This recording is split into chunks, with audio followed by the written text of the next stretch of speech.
পরিমণির বিরুদ্ধে পিবিআই এর তদন্ত প্রতিবেদনে কি আছে চলুন জেনে নেওয়া যাক। ঢাকার অদূরে সাভারের বোট ক্লাবে নিয়ম উপেক্ষা করে 3 লিটার মদ পার্সেল নিতে চেয়েছিলেন চিত্রনায়িকা পরিমণি। সেটা না পেয়ে তিনি ক্লাবের পরিচালক নাসিরউদ্দিন মাহমুদের মাথায় ও বুকে আঘাত করেন।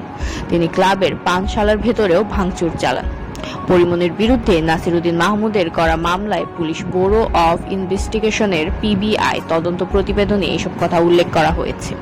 পিবিআই এর ঢাকা জেলার পরিদর্শক মোহাম্মদ মনির হোসেন সম্প্রতি ঢাকার চিফ জুডিশিয়াল ম্যাজিস্ট্রেট আদালতে এই তদন্ত প্রতিবেদন জমা দিয়েছে।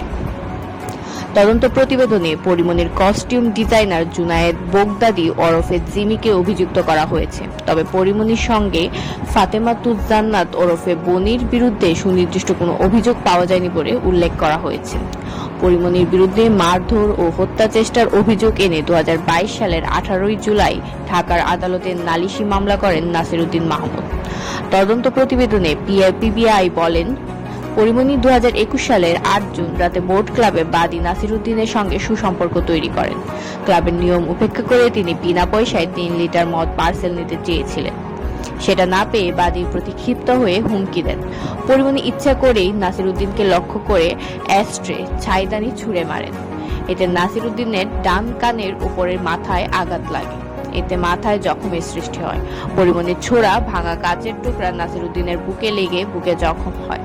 পরিমণি ক্লাবের পানশালার ভেতরে কাচের গ্লাস, বোতল ও ছাইদানি ভাঙচুর চালান।